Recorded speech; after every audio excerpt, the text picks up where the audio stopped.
Yes, please.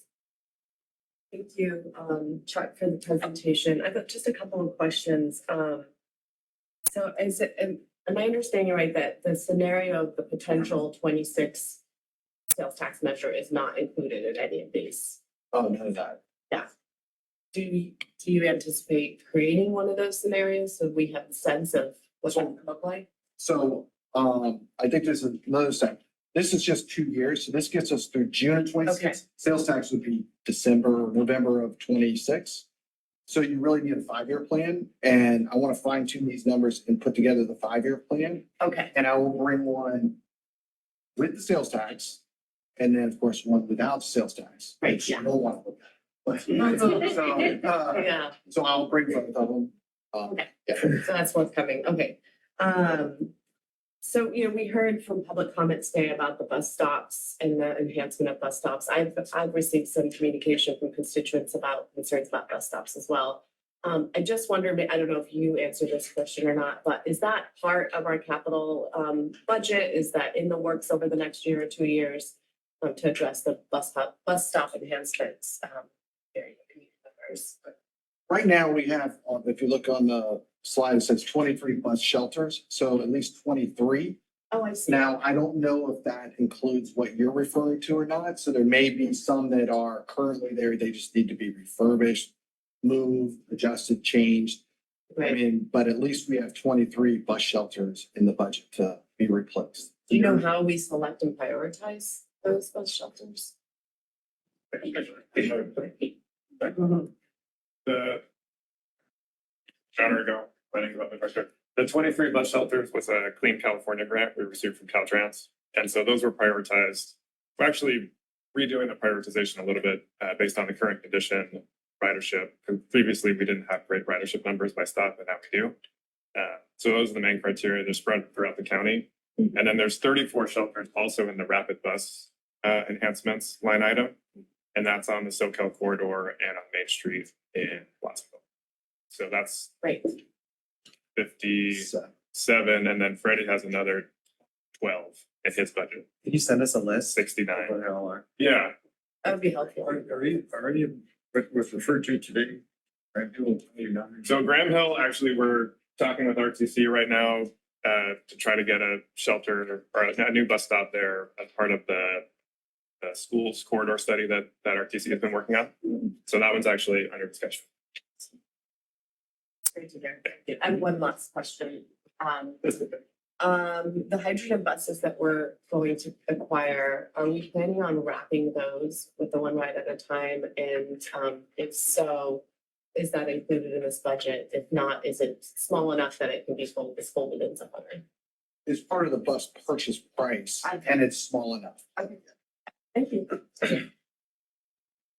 Yes, please. I think we're really talking about fare free, goes try to get all the way to a November 26th date, right? And then potentially go past that. Right now, we're talking about going to August 25.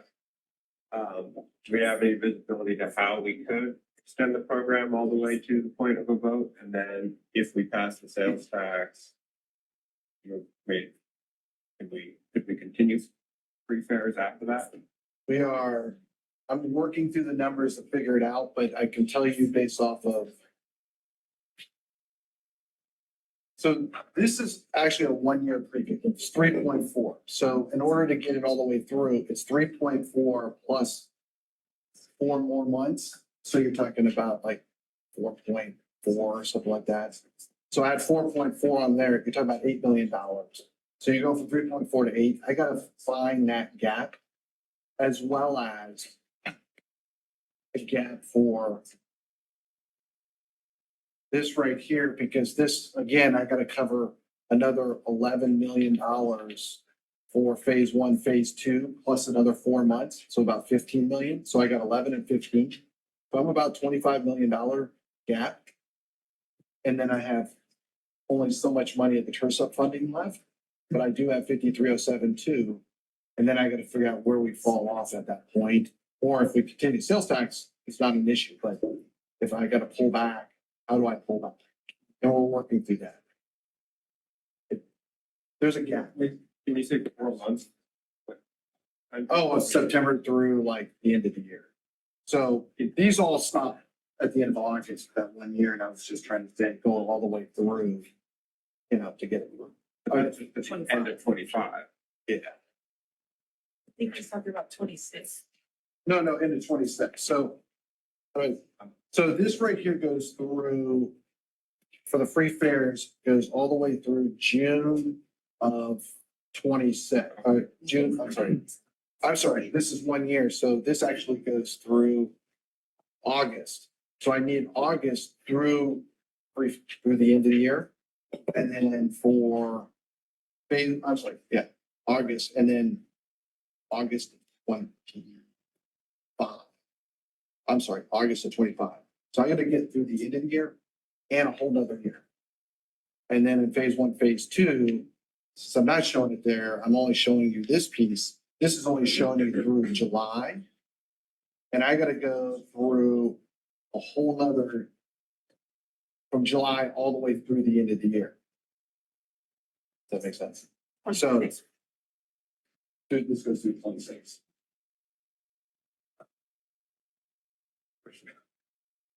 We're looking at November 26th. Does it help you or ease your mind?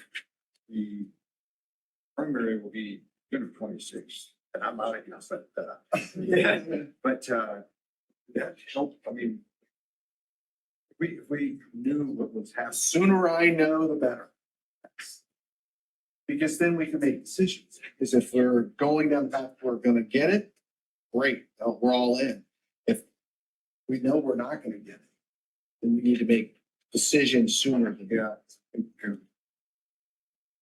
be nice to know as soon as possible. Yeah. It's interesting that this primary election, I think every one of the bonds and measures passed. Yeah, it's a positive sign. Like, thank God I'm off. Thank God for the hospital. Yeah, thank God for that.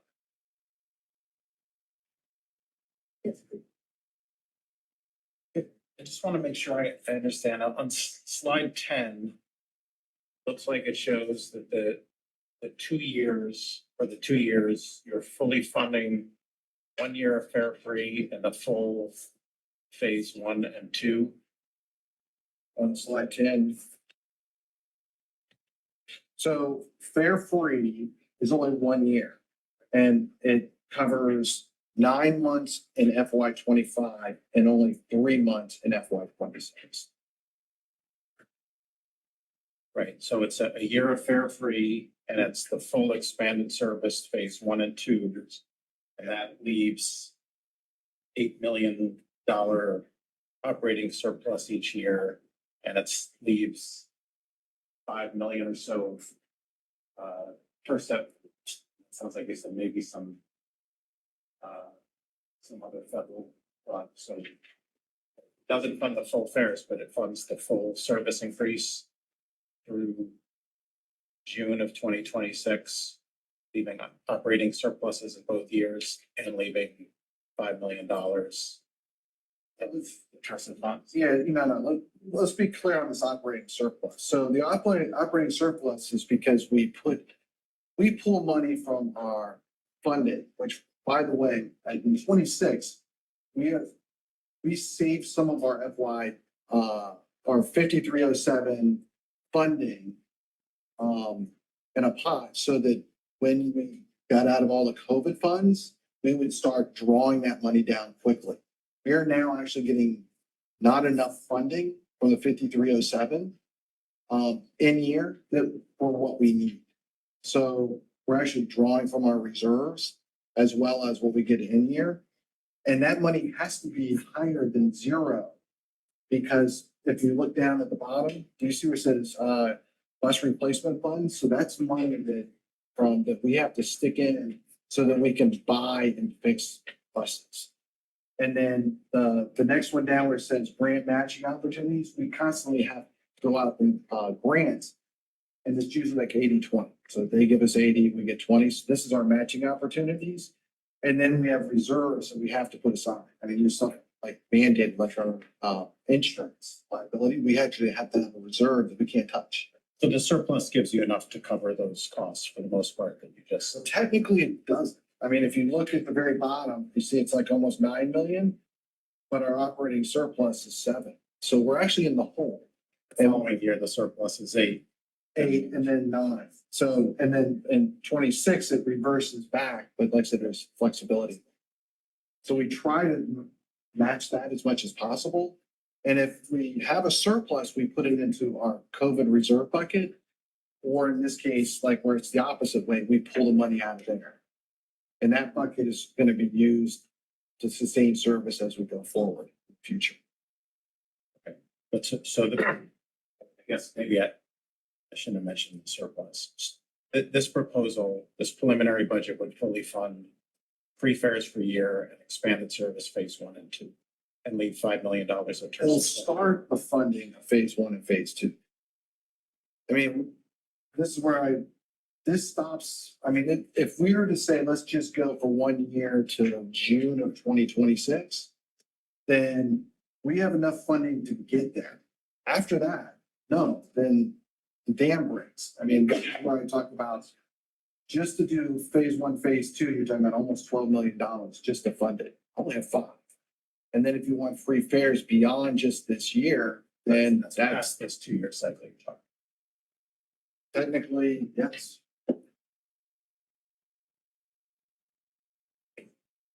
With the state budget deficit, I don't know how much of a concern is that.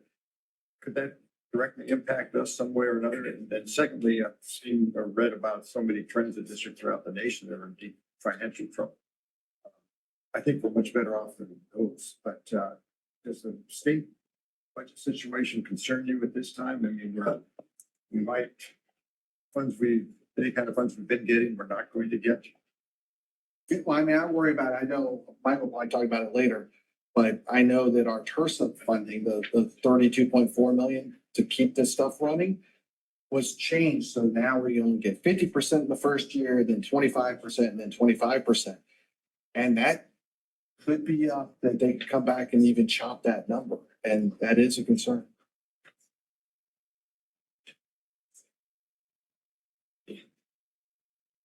Further comments or questions?